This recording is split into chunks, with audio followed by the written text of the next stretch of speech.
آج ہم اللہ تعالیٰ کے جس ایٹریبیوٹ پر بات کرنے جا رہے ہیں وہ ہے مالک الملک، ساری بادشاہیوں کا بادشاہ، ساری سلطنتوں کا سلطان، سارے اختیارات کا مالک۔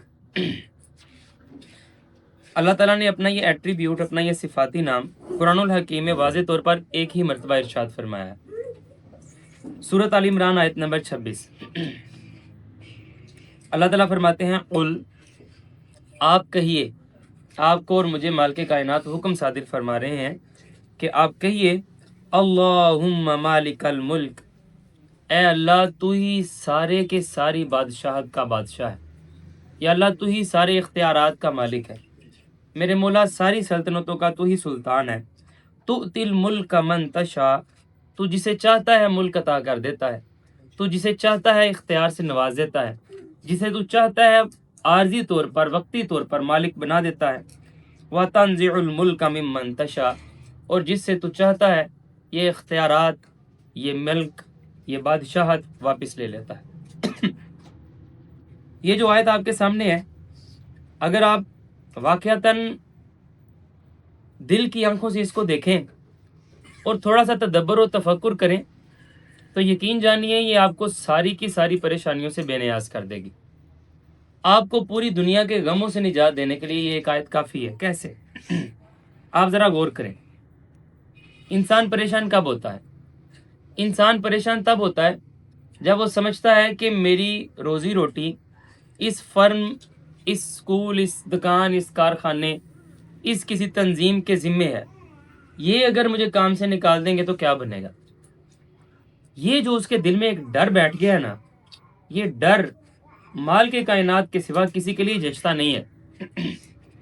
اس نے مال کے کائنات کو رازق مطلق نہیں مانا، اس نے عارضی طور پر ہی صحیح لیکن اپنے رزق کا پورا دار و مدار اپنی اس فرم، اس سکول، اس ادارے، اس حکومت یا جس پر بھی کیا سو کیا۔ اس نے اپنے رزق کا مالک اللہ کو نہیں سمجھا۔ لازم تھا یہ پریشان ہوتا، اس نے پریشانی کمائی ہے، اس نے شرک کیا ہے اس معاملے میں۔ مال کے کائنات والا ایٹریبیوٹ کسی اور کو کیسے دے دیا؟ باقی سارے اسباب ہیں، بس اسباب کی حیثیت ہی ان کو دینی چاہیے۔ اگر آپ کو یہ بات میں اس طرح سمجھانا چاہوں، آپ جانتے ہیں کہ میں ٹیچر ہوں بائی ڈیفالٹ بھی، ویسے بھی پروفیشنلی۔ آپ نے میتھ کے سوال مجھ سے سمجھنے ہیں، میں نے آپ کو سمجھانے ہیں۔ آپ میرے پاس سوال سمجھنے آتے ہیں، میں جانتا ہوں یہ سوال کس کو زیادہ اچھا آتا ہے۔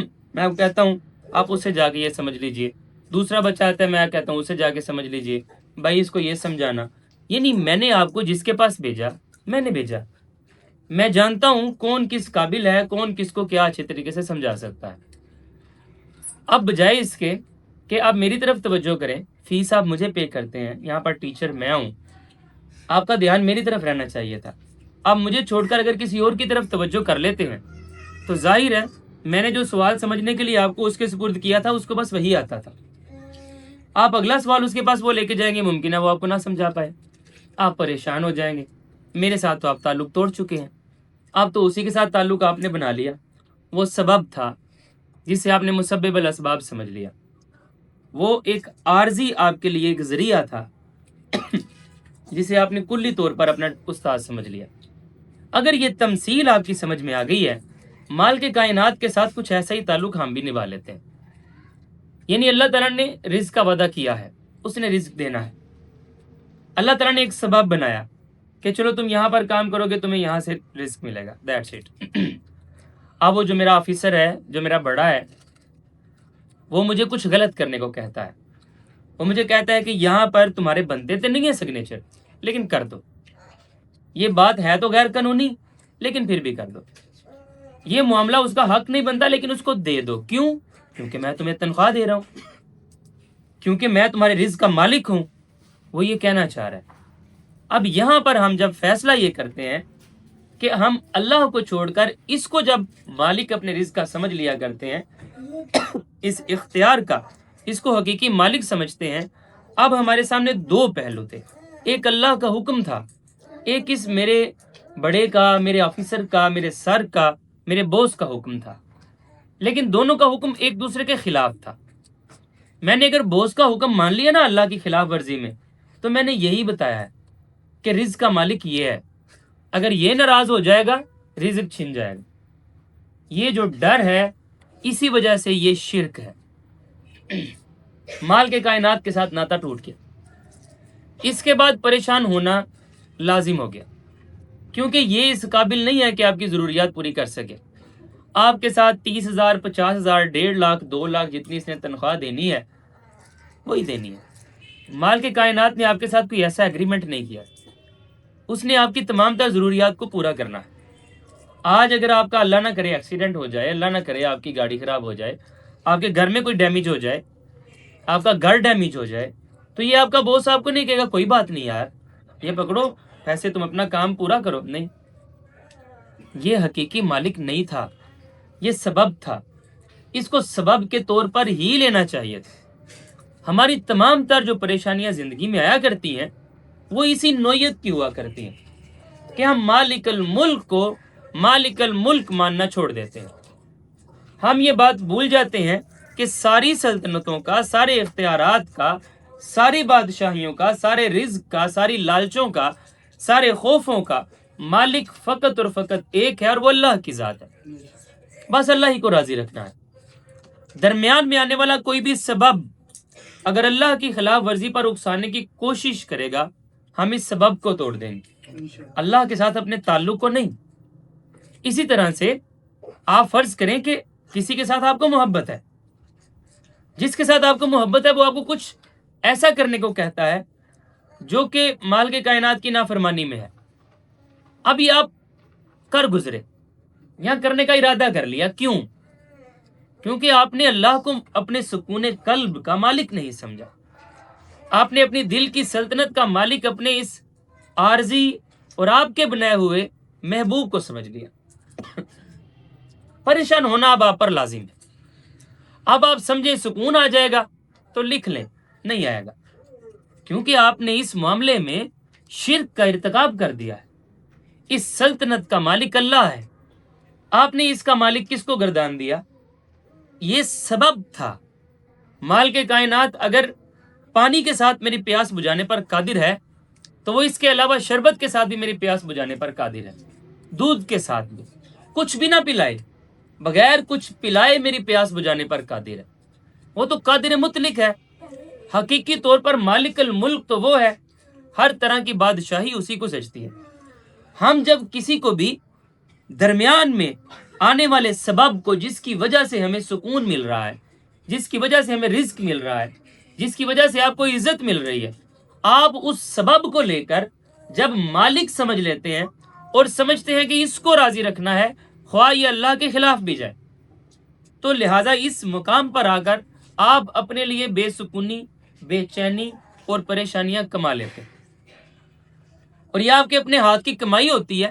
آپ جانتے ہیں مال کی کائنات قرآن الحکیم میں فرماتے ہیں کہ ما اصابکم من مصیبت، جو بھی مصیبت تم پر پہنچی ہے یہ تمہارے اپنے ہاتھوں کی کمائی ہوئی ہے. وَيَعْفُو عَنْ كَثِيرٍ، اکثر تو وہ معافی کر دیتا ہے. یہ اسی طرح سے پریشانیاں کمائی جاتی ہیں جب ہم اسے مالک الملک نہیں سمجھتے. ہم اسے سائڈ پر کر دیتے ہیں اور درمیان میں آنے والے سبب کو ہم حقیقی مالک سمجھ لیتے ہیں. کبھی اپنے دل کا مالک، کبھی اپنی عزت کا مالک، کبھی اپنے رزق کا مالک. الفاظ ہم استعمال نہیں کرتے لیکن عملاً ہم یہی کہہ رہے ہوتے ہیں. تو یہ جو معاملہ چل رہا ہے یا یہ جو معاملات چلا کرتے ہیں، ان تمام تر معاملات میں آپ سے بھول یا چوک کہاں پر ہوئی؟ ایک بات میں آپ نے مسبب الاسباب کو ایک طرف لگا دیا اور درمیان میں آنے والے سبب کو آپ نے سب کچھ سمجھ لیا. آج میں نے آپ کے لیے جو یاد کرنے کے لیے آیت چنی ہے وہ یہی ہے، اس کا اتنا ہی حصہ. سورۃ آل عمران آیت نمبر 26 کا پہلا لفظ چھوڑ کر آگے والے میں نے آپ کے لیے 3 لفظ صرف چنے ہیں. اللہم مالک الملک، اے اللہ ساری سلطنتوں کا سلطان تو ہے. اے اللہ ساری کی ساری بادشاہی تیری بادشاہت میں ہے. اے اللہ سارے اختیارات صرف تیرے ہیں. رزق پر قابو صرف تیرا ہے، عزت تیرے قبضے میں ہے، ذلت تو جسے چاہے اسے دیتا ہے، ہر شے کا مالک فقط اللہ ہے۔ تو قرآن ہر زبان پر کی جو آج کی قسط ہے اس میں بھی میں نے آپ کے لیے یہ والی آیت چنی ہے کہ اللہم مالک الملک، اے اللہ تو ہی ملک کا مالک ہے، تو ہی ساری سلطنتوں کا سلطان ہے۔ آپ کو اگر کبھی اپنی زندگی میں لگے نا کہ یہ بندہ اگر مجھ سے روٹھ جائے گا تو میرا دل کی دنیا ویران ہو جائے گی، تو لہٰذا اللہ کی نافرمانی بھی کرنی پڑے تو میں اس بندے کو راضی رکھوں گا، اس مقام پر آپ نے 1 منٹ کے لیے پاز لینا ہے اور خود کو بتانا ہے کہ تمہاری دل کی سلطنت کا یہ مالک نہیں ہے۔ اللہم مالک الملک، آپ اپنے دل پر توجہ کیجیے، اللہ کو پکاریے کہ اللہم مالک الملک، اے اللہ ساری کی ساری سلطنت تیری سلطنت میں آتی ہے، تیری سلطانی میں جچتی ہے، اس دل کا مالک تو ہے۔ اگر آپ کو کبھی لگے نا یہ مجھے اگر نوکری سے نکال دے، یہ اگر کاروبار میں میرے ساتھ کھڑا نہ ہو تو میں تو سٹینڈ نہیں لے سکتا، تو لہٰذا مال کے کائنات کی نافرمانی بھی کرنی پڑی تو میں اس کو راضی رکھوں گا، تو اس مقام پر آپ نے 1 منٹ کے لیے پاز لینا ہے۔ خبردار ایسا رزق کھانا نہیں ہے۔ وہ مجھے اقبال یاد آتا ہے، وہ کہتا ہے اے طائر لاہوتی اس رزق سے موت اچھی جس رزق سے آتی ہو پرواز میں کوتاہی۔ تو یہ کون سی پرواز ہے؟ یہ مال کے کائنات کی طرف آپ کی اور میری پرواز ہے، اس کے تعلق کا نام ہی دوسرا پرواز ہے۔ آپ جس قدر اس کے ساتھ چمٹے رہیں گے اس قدر آپ پرواز سے پرواز کرتے چلے جائیں گے۔ لیکن آپ جب کوئی ایسا رزق آپ کے سامنے آ جائے جہاں پر مال کے کائنات کو نظر انداز کرنا پڑے، اس کے حکم حدولی کرنی پڑے، آپ کو اللہ کو چھوڑ کر کسی اور کو راضی کرنا پڑ جائے، خبردار، ٹیک اپ پاز، رک جائیے، ایک وقفہ لیجئے، تھنک، ذرا سوچئے کیا ہو گیا ہے؟ آپ واقعتاً اس دنیا میں یہ رزق لینے آئے ہیں یا مال کے کائنات کی بندگی کا حق ادا کرنے آئے ہیں؟ ایک لمحے کے لیے رکیے، سوچئے، خود کو یاد دلوائیے، اللہم مالک الملک، اے اللہ ساری کی ساری سلطنت تیری ہے۔ اگر یہ سبب ہٹ بھی جائے گا تو کوئی اور سبب بنا دے گا، میں راضی ہوں۔ اور فرض محال کوئی اگر وقتی طور پر اور سبب نہیں بھی بنتا، اگر فاقوں پر بات آئی جاتی ہے، اگر دل پر بوجھ برداشت کرنا پڑ ہی جاتا ہے، اگر محبت کا بچھوڑا سہنا پڑ ہی جاتا ہے اللہ کے لیے، تو کتنی خوبصورت بات ہے۔ اللہ کے لیے قربانی کا وقت آ گیا ہے۔ یہی وہ چیز تھی، یہی قربانی تھی جو مال کے کائنات کو چاہیے۔ آپ نے کما لیا اللہ کا تعلق، ورنہ اللہ کو بکروں، چھتروں، اونٹوں، بیڑوں اور یہ تمام تر جانوروں کی قربانی مال کے کائنات کو براہ راست خوش نہیں کرتی۔ خود اللہ تعالیٰ قرآن الحکیم میں فرماتے ہیں مجھے تمہارا گوشت، تمہارا خون نہیں پہنچتا، مجھ تک تو تمہارا تقویٰ پہنچتا ہے۔ تمہارا تقویٰ کتنا تھا، میری خاطر کیا کیا؟ تو وہ جو مال کے کائنات کے لیے قربانی ہے وہ یہ قربانی ہے۔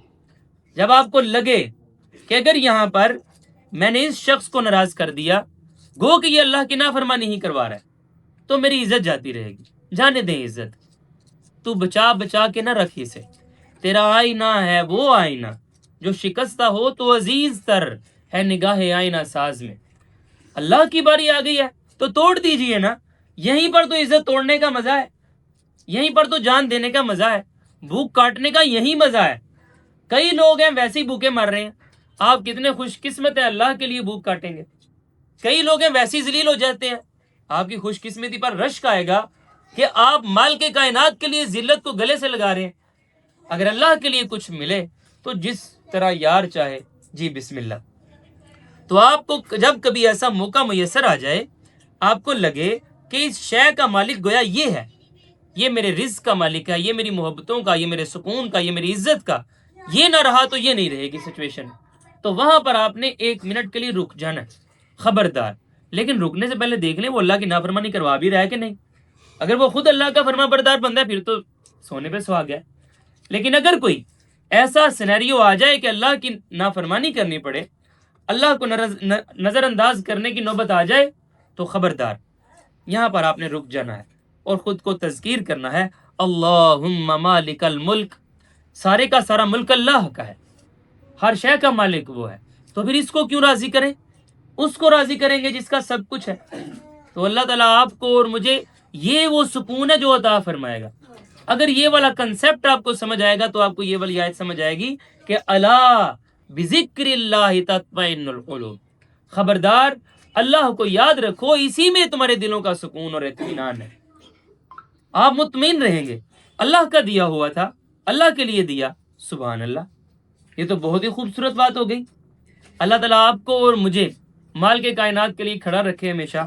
ربنا لا تزغ قلوبنا بعد اذ ہدیتنا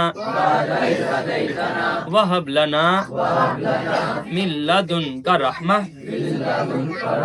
انک انت الوہاب۔